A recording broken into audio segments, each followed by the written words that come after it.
बिस्मिल्लाहिर्रहमानिर्रहीम।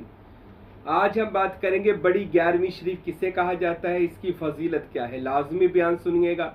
जो जो सरवरी कादरी सुल्तानी तरीके में बैत है, ये मैं आपके पीरो मुर्शद की बात करने लगा हूँ और सिलसिला कादरियत के सलार आज़म की बात करने लगा हूँ। पिछले बयान में मैंने गौसे पाक का शान व अज़मत और मर्तबा सुनाया। आज भी हम उन्हीं की बात करेंगे, क्योंकि गौस पाक की बात करते करते बंदा बगदाद पहुँच जाता है, बगदाद से नजफ़ और करबला और मदीना शरीफ पहुंच जाता है। फिर अल्लाह ताला उस बंदे को इसमें ज़ात का नूर अता करता है। मेरे भाइयों, गौस पाक का जिक्र जो है ये बड़ा ही ख़ास जिक्र है और ख़ास लोगों के लिए, हर आम बंदे के लिए, क्योंकि वो हम जिनसी जानन यार दी गल बेजिनसानू की पता यार दी गल दा। यार दी गल हम जिनस बंदे नूं, यानी उन्होंने पता होएगा जिन्हों यार दा कोई राज पता होएगा, कोई मालिक मुर्शद की गल का पता, जिन्होंने नहीं पता उस फजूल बंदे ने की बात करनी। तो जनाब गौस पाक का रहमतुल्लाह अलैह का मेरा पिछला भी बयान सुनिएगा जो मैंने बयान किया। आज मैं ये बताऊंगा कि ये गौसे आज़म जिसका नाम नामी हज़रत सैयद अब्दुल कादिर जिलानी गौसे आज़म रहमतुल्लाह ताला अलैह हैं। आप हसनी भी सैयद हैं, हुसैनी भी हैं। वालिद हसनी, वालदा हुसैनी है। आपके वालिद अबू सालिहा जंगी है, वालदा हज़रत फ़ातिमा उम्मुल खैर है।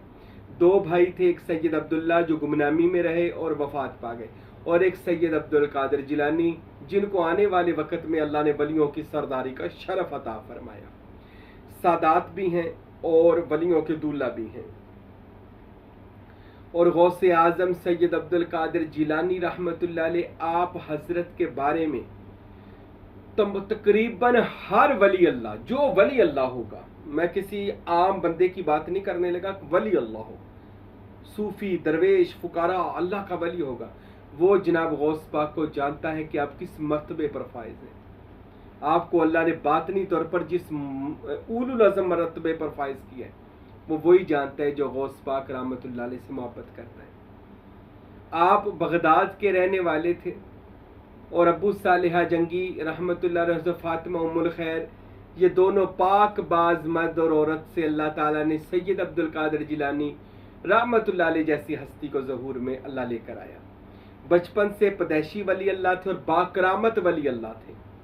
हज़रत गौसे आज़म का लक़ब मीरा भी है, मुहय्युद्दीन भी है, गौसे आज़म भी है। नामे नामी सैयद अब्दुल कादिर जिलानी है। आप हज़रत के बारे में, जनाब गौस पाक के बारे में किताबों के ढेर लगे हैं जो आपकी शान व अज़मत बयान करती हैं। हज़रत गौसे आज़म सैयद अब्दुल कादिर जिलानी रहमतुल्लाह अलैह का जो 11वां शजराए नसब है ना, शजराए नसब होते वालिद वालिद वालिद का वालिद वालिद का वालिद, वो नबी पाक मोहम्मद मुस्तफ़ा सल्लल्लाहु अलैहि वसल्लम से मिलता है। तो वो 11वें बेटे हुए जनाब गौस पाक उनके, इमाम हसन पाक के बेटे हसन मुसन्ना। नेट के ऊपर मुकम्मल मौजूद है, आप लिखेंगे तो गौस पाक का पूरा शजरा उनका जो निकल आएगा। हज़रत गौसे आज़म रहमतुल्लाह अलैह इमाम हसन की निशानी है। अल्लाह ताला ने इमाम हुसैन की औलाद से 12 इमाम अता फरमाए जो कायनात के हादी व मादी हैं, और इमाम हसन पाक अलैहिस्सलाम से अल्लाह ने एक ही बेटा अता फरमाया जो पूरी कायनात का हादी व मादी है, यानी हिदायत देने वाला है। और अल्लाह ने उसको वलियों में सरदारी याद रखें, विलायत का आगाज मौलाए कायनात इमामुल औलिया सैयदुल औलिया अव्वलुल औलिया हज़रत मौला अली शेर खुदा अलैहिस्सलातु वस्सलाम से हुआ। फिर आपके अहले बैत पंचतन पाक, फिर 12 इमाम, फिर इस तरह गौसे आज़म सैयद अब्दुल कादिर जिलानी को अल्लाह ने विलायत की सरदारी अता कर दी और गौसे पाक महबूबियत के उस दर्जे पर फायज हुए कि आप हजरत ने फरमाया कि अल्लाह ने मुझे ये महबूबियत का दर्जा, पहले सुन लें, क्योंकि आज तनकीद करने वाले सोशल मीडिया पर बिल्कुल तैयार बैठे हैं, क्योंकि उनको काम ही कोई नहीं है, वो खुद तो वली बन नहीं सकते, वो कहते ये क्यों बन गए हैं। तो ये अल्लाह ने अलहदा खटोला रखा होता है, अलहदा खटोला शुरू से ही रहा है नबियों वलियों के खिलाफ। तो मैं उन लोगों के लिए ये बात बताने लगा, महबूबियत का दर्जा किसे कहा जाता है। हदीस बुखारी और मुस्लिम में आता है कि अल्लाह के नबी ने फरमाया कि जो बंदा अल्लाह का कुर्ब, नज़दीकी, वसल पाले, अल्लाह उसकी ज़ुबान बन जाता है, अल्लाह उसके कान बन जाता है, अल्लाह उसकी आंखें बन जाता है, अल्लाह उसके हाथ बन जाता है। ये कुर्ब इलाही का एक वो दर्जा है जो अल्लाह के नबी ने बता दिया है कि उनकी जुबान में अल्लाह का नूर, सुनने में अल्लाह की ताकत, बोलने में अल्लाह की ताकत, छूने में अल्लाह की ताकत होती है। वली अल्लाह के खिलाफ बोलने से पहले 1000 बार सोचना है कि इनके पास खुदादाद कुव्वतें हैं, इनके पास इसमें मोहम्मद का नूर, इसमें अल्लाह ज़ात की ताकत, इसमें अल्लाह ज़ात की ताकत इन लोगों के पास है। और हजरत सखी सुल्तान उल आराफीन मेरे मुर्शिद ग्रामी हक बाहू सुल्तान रहमतुल्लाह अलैह फरमाया करते थे, नबी पाक ने इसमें मोहम्मद और इसमें अल्लाह ज़ात मौला अली को दिया। 12 इमाम से होता ये शेख अब्दुल कादिर जिलानी के सीना मुबारक में आया, कल्बे सलीम में आया, और गौस पाक में आकर इसमें अल्लाह ज़ात खूब चमका दमका, इसलिए वो बड़ा ही बाकरामत वली अल्लाह बना और अल्लाह ने उनको जारी बातनी विलायत में हुकूमत अता फरमा दी। गौसे पाक के महबूबियत के दर्जे पर फैज होने के बाद आपने फरमाया, लोगों सुनो, जो बंदा मुझसे मोहब्बत ही कर लेगा, प्यार कर लेगा, अदब कर लेगा, मेरी 11वीं शरीफ करवाएगा, मेरा एहतराम करेगा, गौस पाक फरमाते हैं अल्लाह ने मुझसे वादा कर लिया है वो क़यामत के दिन बख्शा जाएगा, अल्लाह उसकी मगफिरत कर देगा।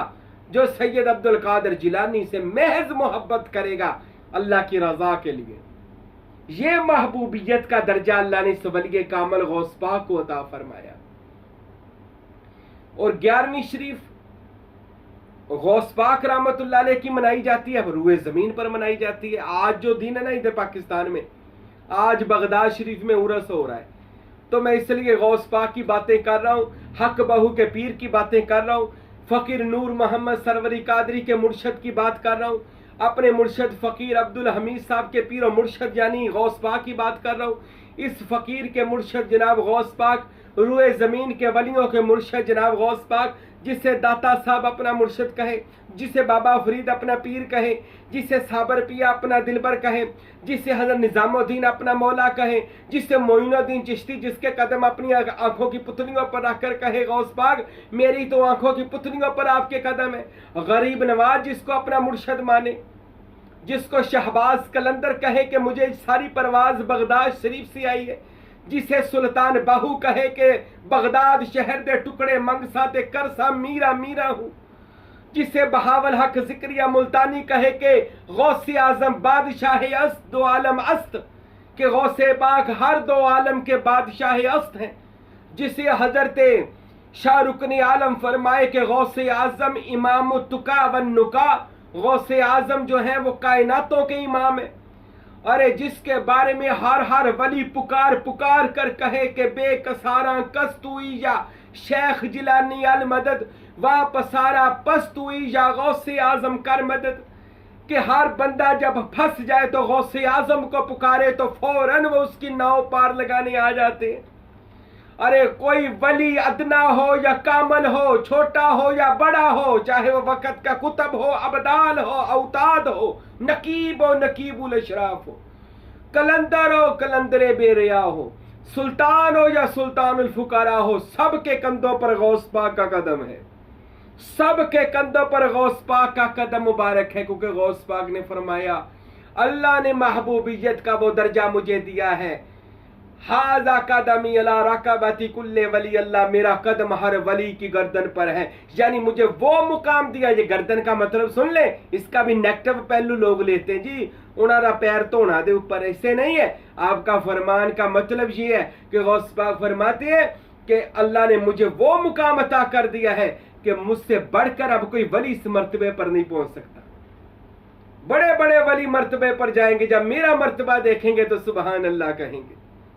मैं अब्दुल कादर अल्लाह की कुदरत में गुम हो गया हूं, मैं अब्दुल कादर कादर में गुम हुआ हूं, और कुदरत का रंग चढ़ा जिससे मैं कादरी सिलसिला लेकर आया हूं। गौसे पाक रहमतुल्लाह अलैह।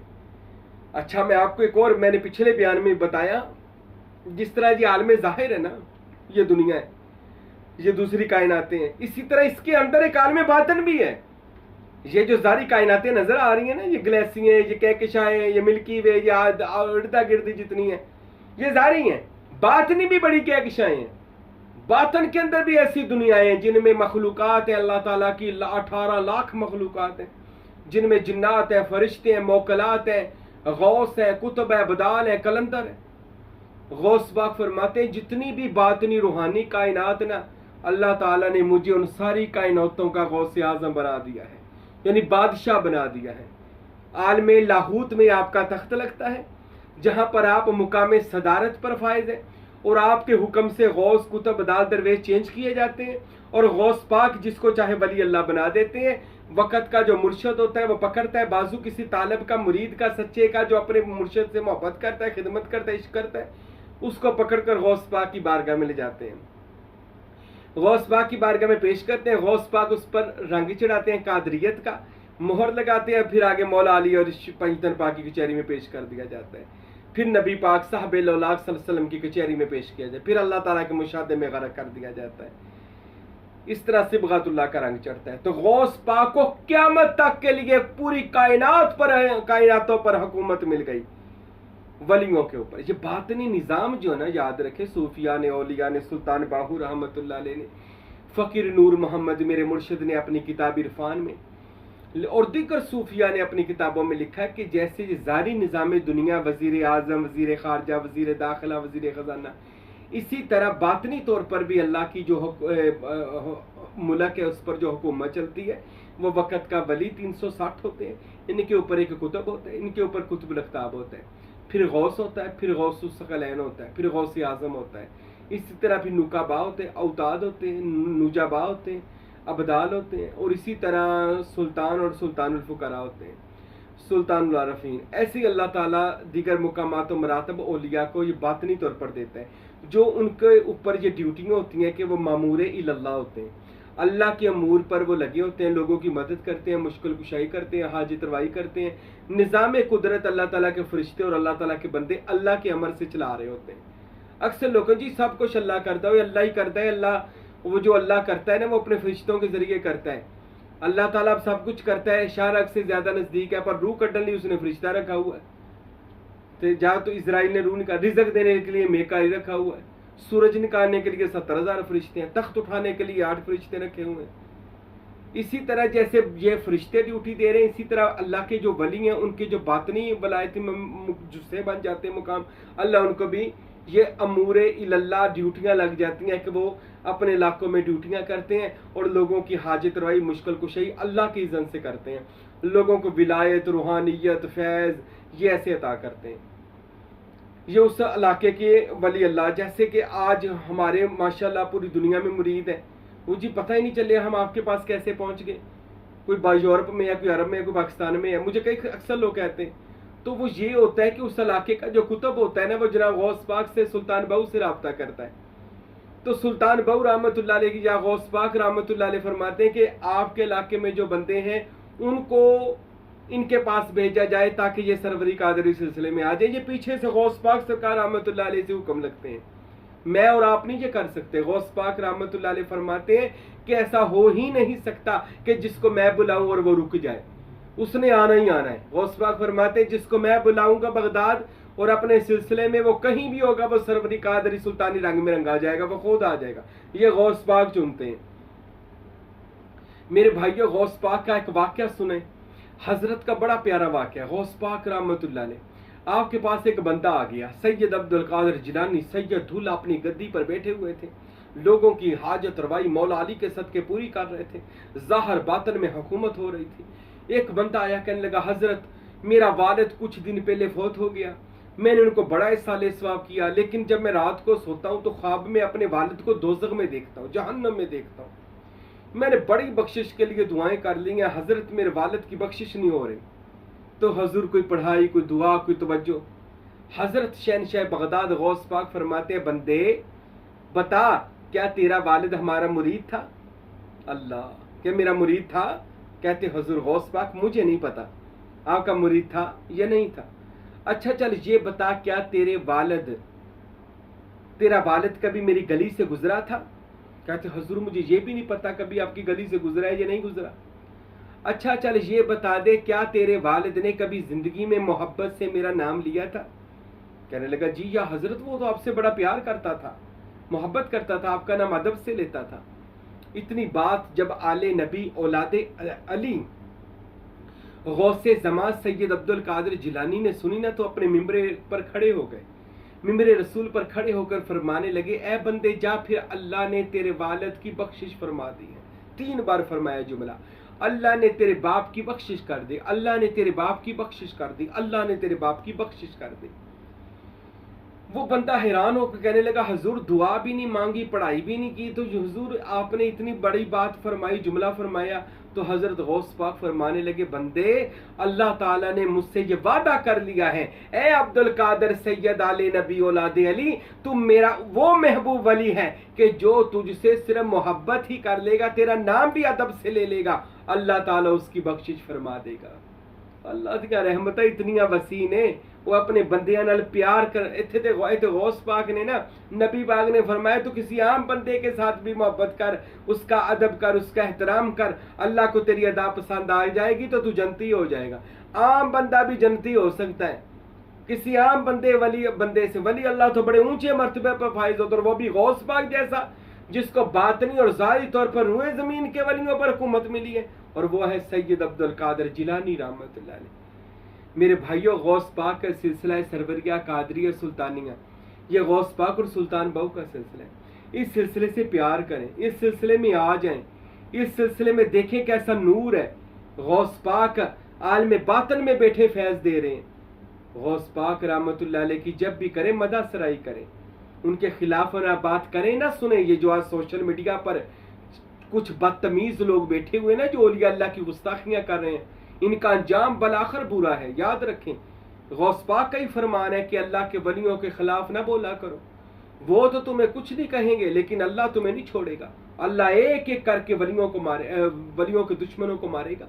और यह हदीस भी है कुदसी, नबी पाक सल्लल्लाहु अलैहि वसल्लम ने फरमाया कि अल्लाह ताला फरमाते हैं कि जो बंदा मेरे वली से दुश्मनी करेगा, अल्लाह कहते हैं मैं उसको ऐलान जंग करता हूं। अल्लाह उसको जंग का ऐलान कर रहा है कि मैं तुझसे जंग करता हूं अगर तू मेरे वली के खिलाफ है। तो तौबा कर लें जो वलियों के खिलाफ बोलते हैं। मेरे भाइयों, ऐसे लोगों को ना सुने, ऐसे लोगों को ना देखें जो औलिया के खिलाफ है। हम तो ये अकीदा रखते हैं कि अल्लाह ताला अपने दोस्तों के साथ है। कुरान फरमाते हैं इन्नल्लाह माल मुत्तकीन, बेशक अल्लाह नेक लोगों के साथ है। तो नेक लोगों में बाबा फरीद है, दाता साहब है, गौस पाक है, मौला अली, अल्लाह इनके साथ है। और अल्लाह तो एक सुपर पावर है जो आज अपने वलियों के साथ है। और अगर हम वलियों के साथ हो जाएंगे तो अल्लाह हमारे साथ हो जाएगा। अब देखिए सुल्तान बहू कितना बड़ा वली है, हम उनकी बात करते हैं, हम उनका सिलसिला चला रहे हैं। तो सुल्तान बाहू जैसा वली पता क्या कहते हैं, बगदाद शहर दे टुकड़े मंगसा ते करसा मीरा मीरा हूं, टुकड़े खावा मैं उस दर्दे सुल्तान बहू कहते हैं, और मीरा मीरा करा मैं अपने मुर्शिद खाने का नाम ऐसे लूं। आरफों का बादशाह को इसमें अल्लाह जात मिला ही गौस पाक के दर से और नबी पाक के दर से है। मेरे मुर्शिद फकीर नूर मोहम्मद सरवरी कादरी सुल्तानुल फुकरा शशम फकीर नूर मोहम्मद फरमाते हैं, अजब खुशकिस्मती नूरे मोहम्मद, अजब खुशकिस्मती नूरे मोहम्मद के दामनगीर महबूबे खुदाई। तेरी कितनी खुशकिस्मती है नूर मोहम्मद के गौस पाक का दामन तूने पकड़ा हुआ है। और गौस पाक बातनी तौर पर अल्लाह ताला की खुदादाद सलाहियतों के साथ बैठे हैं, और खुदा और उसके मुस्तफ़ा के बातनी जानशीन बनकर पूरी कायनात के वलियों को फैज गौस पाक दे रहे हैं। कोई वली अल्लाह नहीं बन सकता जब तक गौस पाक उसको फैज ना दे। और जो गौस पाक का मुनकर हो वो कभी विलायत नहीं पा सकता, क्योंकि बातनी तौर पर एक एक चीज की खबर गौस पाक को वक़्त के कुतुब अब्दाल दे रहे हैं, और गौस पाक उनकी खबरगिरी कर रहे हैं, और उनको जो मानने वाला उनको इनायातें बांट रहे हैं गौस पाक रहमतुल्लाह अलैह। तो हमारे मुर्शद फकीर नूर मोहम्मद, आप कुलाची जाएं उनके मज़ार पुरनवार नूरी दरबार पर, तो आपके सरहाने वाली साइड पे लिखा हुआ है फकीर नूर मोहम्मद साहब के, लिखा है सरवरियम कादरियम सरफराज, सरवरियम कादरियम सरफराज, खाक पाए शाह मीरा शाहबाज। हजरत फकीर नूर मोहम्मद कहते हैं मैं कादरी हूं, मैं सरवरी हूं, मैं कादरी हूं, और मैं इससे सरफराज हो गया जब से मैं गौस पाक के कदमों की धूल बना हूं। मैं आसमान का शहबाज बन गया हूं, परवाज करने वाला तौहीद बारी ताला में बन गया हूं, सिर्फ गौस पाक के कदमों की धूल बनकर। अल्लाह, जो शहनशाह बगदाद, जो इस वक्त आलम बातन में बादशाह रुए जमीन का, रुए कायनात का बादशाह, अरे उसके कदमों की खाक, गौस पाक के तो कदमों की खाक भी जो वक्त के कुतुब अब्दाल के सिर का ताज है। वो तो जहां से कदम गुजारे उनके कदम के नीचे जो खाक लगे वो खाक भी वक़्त के गौस को दबदाल के मुकाम रखती है। तो मेरे भाइयों, गौस पाक रहमतुल्लाह अलैह अल्लाह के महबूब तरीन वली हैं और सिलसिला कादरिया के वो सालार आज़म है और तकरीबन हर वली अल्लाह को मोहर गौस पाक लगाते हैं। और आपकी जो 11वीं शरीफ है ये दरअसल आपके 11वां शजरा नबी पाक से मिलता है, इस वजह से आपको 11वीं वाला पीर कहा जाता है हमारे इधर पंजाब कल्चर पर पाको हिंद में आकर, क्योंकि इनका 11वां सिलसिला गौस पाक का नबी पाक से मिलता है। और आप हर चांद की 10 तारीख को दिन 10वां होता था, रात 11वीं होती थी, जो आज का दिन है। यह पाकिस्तान में अल्हम्दुलिल्लाह हमारे आस्थाने पर भी महफिल हो रही है, माशाल्लाह 11वीं शरीफ हो रही है। तो जनाब गौस पाक हर चांद की 10 तारीख दिन 10वां होता था, रात 11वीं की होती थी।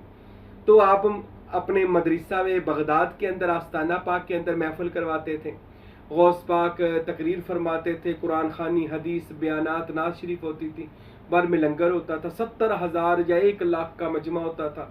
जनाब गौस पाक वाज़ो नसीहत फरमाते थे और अपने आबा व अजदाद की शान व अज़मत बयान करते थे। फिर अपने बड़ों का ख़त्म शरीफ दिलाते थे और लोगों में न्याज बांटते थे। इसी वजह से वो दिन 10वां रात 11वीं शरीफ का दिन मुबारक हुआ। और इसी 11वीं वाले दिन के बारे में गौस पाक ये भी फरमाते हैं कि जब मैं 11वीं शरीफ वाले दिन देता हूँ तो बातनी तौर पर 11वीं वाले दिन हजूर नबी पाक मोहम्मद मुस्तफ़ा सल्लल्लाहु अलैहि वसल्लम भी तशरीफ़ लाते हैं, मौला अली भी तशरीफ़ लाते हैं, दीगर अम्बिया और औलिया की रूहें भी आती हैं, गौस पाक फरमाते हैं 11वीं शरीफ में। तो ये उन्हीं की निस्बत है जो आज से तकरीबन 1200 साल पहले गौस पाक देते थे ना 11वीं शरीफ, वही आज 11वीं शरीफ आज हम उनकी सुन्नत को अदा कर रहे हैं। गौस पाक का और उनके बड़ों का जिक्र करते हैं, न्याज़े बांटते हैं। ये अल्लाह के वली की याद है जो ताज़ा करते हैं। हुण कोई बंदा कि जी 11वीं कित्थे लिखी है, ओ भाईओ याद रखो अज तुसीं हज करन जांदे जे ना, ये सारे नबियां दी याद मनाउण जांदे जे। कुर्बानी करना इब्राहिम की याद है, सही करना यानी वो हज़रत हाजरा की सुन्नत है, दौड़ना सफ़ा मरवा पर, तो खाने काबे के चक्कर लगाना ये इब्राहिम की सुन्नत है। मुकाम इब्राहिम वो पैरों के निशान पर नफल पढ़ने, ये भी सुन्नत नबी पाक सल्लल्लाहु अलैहि वसल्लम है। इसी तरह आप सारी नबियों की सुन्नतों को जाकर जिंदा करते हो, यानी बड़ों की याद को मनाने का नाम हज है, क्योंकि हज का मतलब है अल्लाह का कुर्ब लेना। तो अल्लाह का कुर्ब मिलता है अपने आबाओ अजदाद की याद को ताज़ा करने से। ये हज का मैंने आसान तर्जमा बता दिया है। हज का मतलब है अल्लाह ताला की रजा लेना, अल्लाह का कुर्ब, अल्लाह का दीदार लेना। तो हज वहां पर जाकर हम ना वो नबियों की आदतों को अपनाते हैं। हाजरा वो वली थी, नबी तो नहीं थी, वो दौड़ी थी सफ़ा मरवा की पहाड़ी पर, हम भी दौड़ते हैं। तो वहां पर जाकर हम खाने काबे का तवाफ करते। इब्राहिम खाना काबा बना रहे थे तो 7 चक्कर लगे थे, तो 7 चक्कर हम भी उस नबी की सुन्नत को अदा करते हैं। तो कुर्बानी करते हैं, शैतान को पत्थर मारते हैं, ये सारे उन अल्लाह के बंदों की आदतें अपनाते हैं वहाँ पे। तो अल्लाह के बंदों की यादों को दोबारा दोहराना ये अल्लाह की कुर्बत का जरिया है। इसी तरह उम्मत मोहम्मदिया सल्लल्लाहु अलैहि वसल्लम के अंदर मौला अली, इमाम हसन हुसैन, बगदाद शरीफ, गौस पाक, ये सारी उलुल अज़म हस्तियाँ हैं। उम्मत मोहम्मदिया के जलीलुल कदर ये सारे वली अल्लाह हैं। इनकी यादों को मनाना भी हज का ही दर्जा रखता है, हज का ही सवाब मिलता है, अल्लाह का कुर्ब व वसली मिलता है। तो इनकी 11वीं शरीफ पर होता क्या है, ये जो बिद्दत के फतवे लगाने वाले भी जरा सुन लो, क्योंकि पहले तैयार होंगे ने बिद्दत, इन्होंने पता नहीं बिद्दत कितों ले आंदी नवी। हर वो चीज़ बिद्दत है जो गुमराही करे और हर वो नई चीज़ जो दीन में खराबी पैदा करे। हम जो 11वीं करते हैं सुन लीजिएगा, कभी आइएगा भी देखिएगा। हमारे बयान शरीफ पहले तिलावत शरीफ होती है, जिक्र पाक होता है, नात ख़्वानी होती है और उसके बाद हमारा बयान होता है और हज़ारों लोग लंगर खाना, गरीब फुकारा लोग लंगर खाते हैं और वहाँ पर दरस व तदरीस होता है। तसव्वुर मुर्शिद, तसव्वुर इस्म मोहम्मद, तसव्वुर इस्म अल्लाह ज़ात पर गुफ्तगू होती है। सिलसिला सरवरिया, कादरिया, सुल्तानिया की बैत होती है, वहाँ पर लोगों को दस्ते बैत होते हैं। अल्हम्दुलिल्लाह हज़ारों दुनिया फैजाब हो रही है।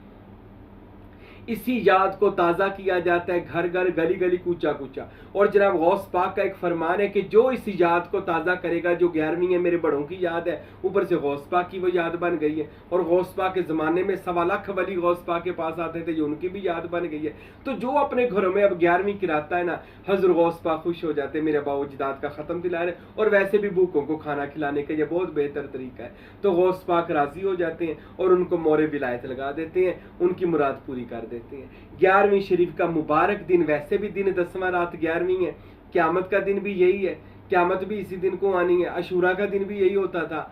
और आदम, नूह, इब्राहिम, इस्माइल, इसहाक, याकूब, यूसुफ, मूसा, ईसा, इनके जो भी मुबारक दिन मनाए जाते हैं ना, ये सब 10वें दिन ही हुए हैं, शूरा के दिन ही हुए हैं। वो दिन 10वां ही था, यानी आदम की तौबा कबूल होना, नूह का बेड़ा पार होना, यूसुफ को मिस्र का बादशाह बनाना, ये महीने की 10वीं तारीख को ही हुआ सारा कुछ।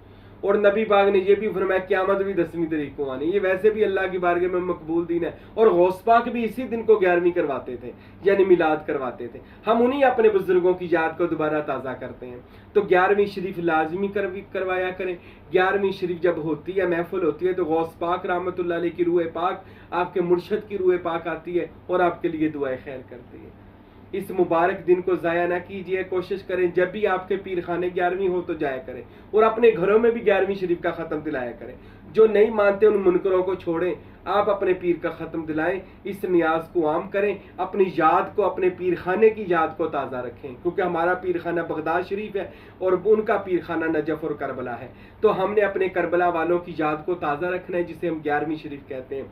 हमने ये मनाते रहना है इंशाअल्लाह। अल्लाह से दुआ है अल्लाह हम सबको हज़रत गौस पाक रहमतुल्लाह अलैह की मोहब्बत, गुलामी दे, अकीदत दे, इनका दुनिया में भी गुलाम रखे। क़यामत वाले दिन गौस पाक के गुलामों में अल्लाह मुझे और आपको उठाए, और अल्लाह अपने वलियों की मोहब्बत और गुलामी अता फरमाए। वमा अलैना इल्लल बलागुल मुबीन।